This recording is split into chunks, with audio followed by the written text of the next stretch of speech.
नमस्कार, आप देख रहे हैं आज तक। मैं हूं आपके साथ नवजोत रंधावा। अफगानिस्तान के 2/3 हिस्से पर तालिबान का कब्जा हो चुका है और तालिबान की जीत इतनी आसानी से कैसे हो रही है भी हम आपको बताएंगे। इस पर पूरी रिपोर्ट हम आपको दिखाएंगे, लेकिन जरा उससे पहले एक नजर डाल लेते हैं कि अफगानिस्तान में इस वक्त कहां-कहां तालिबान का कब्जा हो चुका है, कहां तक पहुंच चुका है तालिबान। तो काबुल से सिर्फ महज 50 किलोमीटर की दूरी पर इस वक्त तालिबान के लड़ाके हैं। अभी तक अगर 34 प्रांतों की बात की जाए तो उनमें से 19 प्रांतों की राजधानियों पर कब्जा तालिबान जमा चुका है। अफगानिस्तान सरकार का तालिबान पर बयान आया है और इसमें आपको यह भी बता दें कि कल भी एक बहुत अहम बयान आया था जिसमें अफगानिस्तान सरकार की तरफ से यह कहा गया था कि वो इनको सरकार में हिस्सेदारी दे सकते हैं। बहरहाल अफगानिस्तान सरकार ने अब कहा कि जी जान से मुकाबला किया जाएगा। भारत को लेकर तालिबान ने भी बड़ा बयान दिया है, क्योंकि जिस तरीके से लगातार तालिबान का कब्जा बढ़ता जा रहा है, ऐसे में तालिबान ने कहा कि किसी भी दूतावास को हमसे कोई खतरा नहीं है। यह तालिबान की तरफ से बयान आया है। तो इस बीच हम आपको सुनाते हैं कि तालिबान का क्या कुछ कहना है। Mr. Shaheen, we are seeing that Taliban is taking over more and more territories, and there is a lot of violence. How do you react to this, and why such violence is taking place? And do you condemn the violence?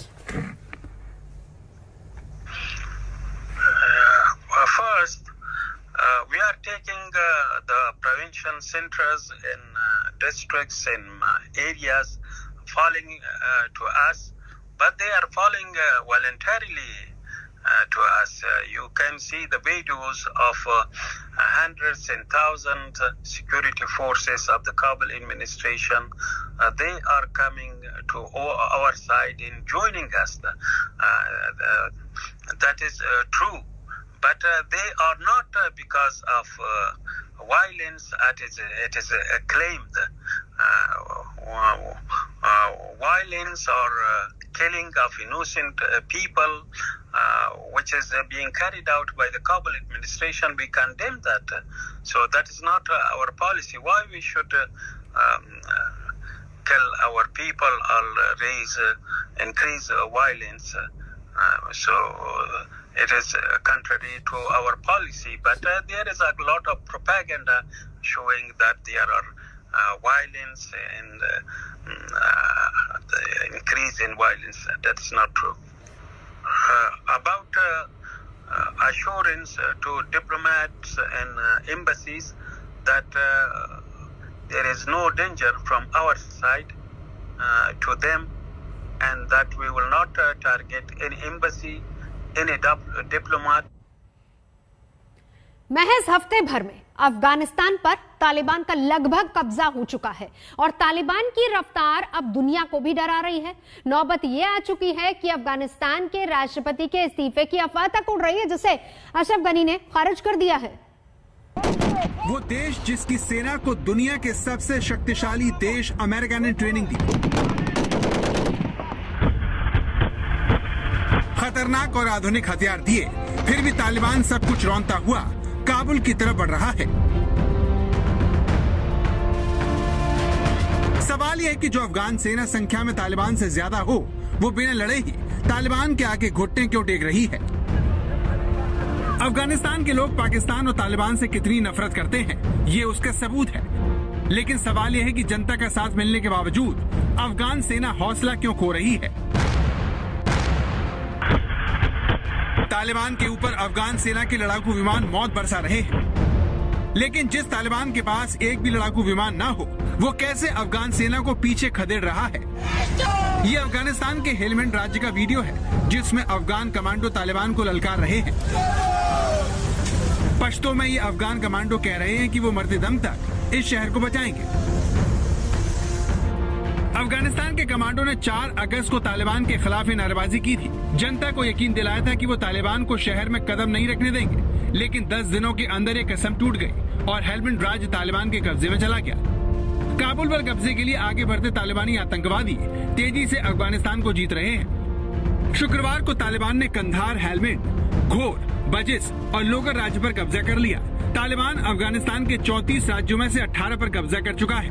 इसमें सबसे बड़ा शहर कंधार है, जो अफगानिस्तान का दूसरा सबसे बड़ा शहर है। कंधार में जब अफगानिस्तान सरकार के अधिकारियों ने खुद को तालिबानी आतंकवादियों से घिरा देखा तो वो विमान से भाग निकले। तालिबान के आगे अफगान सेना का सरेंडर बहुत चौंकाने वाला है, क्योंकि रक्षा बजट से लेकर सैनिकों की संख्या तक में अफगान सेना तालिबान से 20 है। वहां पर उनका मोटिवेशन नहीं है, तो नंबर्स को भी देखते हुए आर्मी जो है, अफगान नेशनल सिक्योरिटी फोर्सेस, उनके पास काफी एडवांटेज है। अफगानिस्तान की सेना के पास 3 लाख से ज्यादा सुरक्षा बल हैं, जिसमें पुलिस कर्मी भी शामिल हैं। माना जाता है कि तालिबान के पास 1.5 लाख के करीब आतंकवादी हैं। यूएस कांग्रेशनल रिसर्च सर्विस के अनुसार तो ये संख्या 55 से 85 हजार के बीच है। अफगान सेना का सालाना बजट 44,566 रुपए है, जिसका 75% हिस्सा अमेरिका देता है, जबकि यूएन कहता है कि तालिबान हर साल इससे आधी रकम यानी 22,000 करोड़ रुपए अपने आतंकवादियों पर खर्च करता है। तालिबान के खिलाफ अफगान सेना का सबसे बड़ा गेम चेंजर हथियार उसकी वायुसेना है, जिसमें 167 एयरक्राफ्ट और अटैक हेलीकॉप्टर शामिल हैं। वहीं तालिबान के पास वायुसेना नहीं है। जैसे पहले सोचा गया था कि हो सकता है तालिबान रूरल एरिया को तो पकड़ लेगा, क्योंकि तालिबान के पास छोटे हथियार हैं, ज्यादा से ज्यादा मोटर्स हैं, और जबकि अफगान फोर्सेस के पास जो हथियार हैं वो ज्यादा आधुनिक हैं। उनके पास वो अमेरिकन ट्रेन है, उनके पास एयर पावर थी, उनकी खुद की एयरफोर्स थी जिसके अंदर 170 जहाज थे, और उसके साथ साथ जो है अमेरिका की भी एयर पावर उनको एयर स्ट्राइक दे रही थी। मगर ऐसा नहीं हुआ। तालिबान ने इन प्रोविंसों को धीरे धीरे कब्जा करना स्टार्ट कर दिया। तो जो तालिबान सैनिकों की संख्या से लेकर रक्षा बजट में अफगान सेना से आधा हो, वो तालिबान अफगानिस्तान में खुलेआम अपने झंडे फहरा रहा है। 9/11 के बाद अमेरिकी फौज की एंट्री के साथ ही अफगानिस्तान से तालिबान का शासन खत्म हो गया था।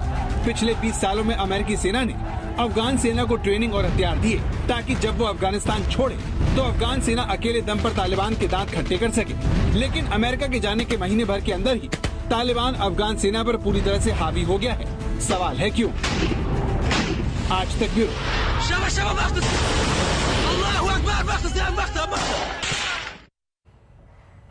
दक्षिणी अफगानिस्तान करीब करीब पूरी तरह से तालिबान के कब्जे में आ चुका है, और पिछले 24 घंटे की अगर बात करें तो उसने हेरात और कंधार कब्जा करके ये बता दिया है कि वो रुकने वाला नहीं है।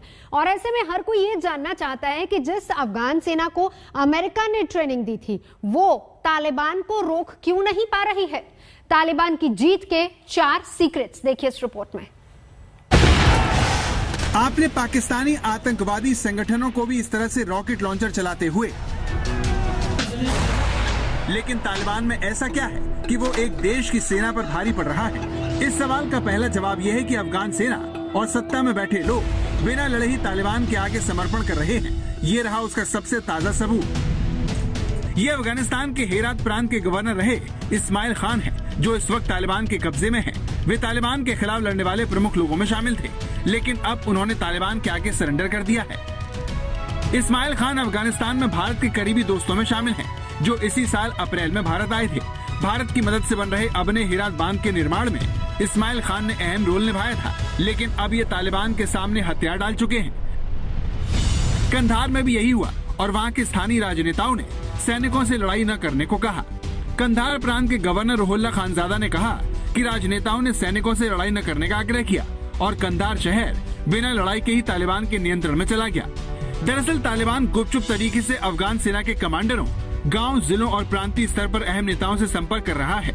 इसके लिए वो उनके कबीले, परिवार और दोस्तों की मदद भी ले रहा है, ताकि एक गुप्त समझौता किया जा सके। इसी वजह से अफगान सेना को हार का मुंह देखना पड़ रहा है। वहां पर उनका मोटिवेशन नहीं है, क्योंकि इनके हैं 3 लाख लोग हैं, उनके वहां पर जो हैं 70-80 हजार तालिबान के लड़ाकू हैं, वो उनके आतंकी हैं। ज्यादातर ने हथियार डाल दिए हैं, कुछ ने तो वहां पर लड़ाई की है, परंतु फिर भी वो टिक नहीं पाए हैं। तालिबान प्रचार के जरिए बात लोगों के मन में बसा चुका है कि आखिर में वही जीतेगा। इसीलिए लोग अपने निजी हितों की रक्षा करने के लिए अफगानिस्तान को दांव पर लगा रहे हैं। अफगान नेताओं की यही नासमझी तालिबान की ताकत बनकर उभर रही है। तालिबान की जीत की दूसरी सबसे बड़ी वजह सरकारी भ्रष्टाचार और अक्षम नेतृत्व है। स्थानीय पुलिस से लेकर सेना के बैनर तले सरकार समर्थक मिलिशिया बलों की भर्ती तक में भ्रष्टाचार का बोलबाला है। राष्ट्रीय सुरक्षा निदेशालय के पूर्व प्रमुख रहमतुल्लाह नबील के मुताबिक सरकार के भीतर कुछ हलकों ने वेतन को जेब में रखने के लिए घोस्ट यानी जिनका अस्तित्व नहीं है, ऐसे मिलिशिया समूह बनाए हैं। सरकार की तरफ से 1000 स्थानीय मिलिशिया के लिए पैसे भेजे जाते हैं और भ्रष्टाचारी केवल 200 को ही काम पर रखकर बाकी पैसे अपनी जेब में रख लेते हैं। यही नहीं, जो अफगान पुलिस तालिबान से लोहा ले रही है उसे महीनों से सैलरी नहीं मिली है। अफगानिस्तान की सेना को खाने पीने, हथियार तक मिलने में दिक्कत हो रही है। वहीं सेना के हथियार और जरूरी सामान की कालाबाजारी होकर तालिबान तक पहुंच रही है। हथियारों की कमी की बात आज तक संवाददाता अशरफ वानी को कंधार में एक सैनिक ने भी बताई थी। ये बोल रहे हैं कि हम रेडी है जंग के लिए, सिर्फ हमारी कुछ मुश्किल है वो ये कि हमारे पास वेपन्स जो है ना वो उसकी कमी के साथ हम पेश है। वैसे हम इन पर भारी है। अफगानिस्तान के नेता और सरकार अगर चाहती तो वो 20 सालों में खुद को मजबूत कर सकती थी, लेकिन अक्षम नेतृत्व के चलते ऐसा नहीं हो सका। इसका फायदा तालिबान को मिला और वो अफगानिस्तान में चुपचाप फैलता चला गया और अमेरिका के जाते ही उठ खड़ा हुआ। 1990 के दशक के अंत में तालिबान ने पहले दक्षिण में अपनी स्थिति को मजबूत किया, जहां पश्तून रहते हैं। इसके बाद वो ताजिक और उज़्बेक की आबादी वाले उत्तर की ओर आगे बढ़ा। इसका नतीजा ये हुआ कि अफगानिस्तान के अधिकतर समूह में वो घुसपैठ करने में सफल हो गया। तालिबान के एक शीर्ष नेता आमिर खान मोटाकी ने इस बारे में कहा, आज स्थिति 20 से 25 साल पहले की तुलना में अलग है। अब हर गांव और इलाके में मौजूद हर जाति समूह में तालिबान के सैकड़ों और हजारों सशस्त्र मुजाहिदीन मौजूद हैं। ज्यादातर जानकार इसे अमेरिका की खुफिया असफलता मानते हैं, जो तालिबान के बढ़ते प्रभाव को पहचान न सकी। तालिबान के जीतने की एक और बड़ी वजह अचानक उसके आतंकवादियों की संख्या में इजाफा है। अमेरिका और तालिबान के समझौते के तहत अफगान जेलों से 5000 तालिबानी आतंकवादियों की रिहाई ने भी उसकी सैन्य क्षमता को बढ़ाया। पाकिस्तान के सैन्य अफसर और आतंकवादी भी तालिबान के समर्थन में उतरकर जंग लड़ रहे हैं और अचानक तालिबान ने अपनी ताकत से सबको चौंका दिया। वहीं अफगान सेना की ताकत इस दौरान तेजी से घट रही है। अफगान इंटेलिजेंस सर्विस कहती है कि 5000 सैनिक हर महीने अफगान सेना छोड़ रहे हैं। यानी एक तरफ तालिबान की ताकत में इजाफा हो रहा है तो वहीं अफगान सेना लगातार कमजोर होती जा रही है। इस तरह कमजोर नेतृत्व, भ्रष्टाचार और तालिबान का शातिरानापन अफगानिस्तान के उसके कब्जे में जाने की वजह बन रहा है। आज तक ब्यूरो। फिलहाल यहाँ रुकेंगे एक ब्रेक के लिए। आज तक पर खबरों का सिलसिला जारी है, देखते रहिए आज तक।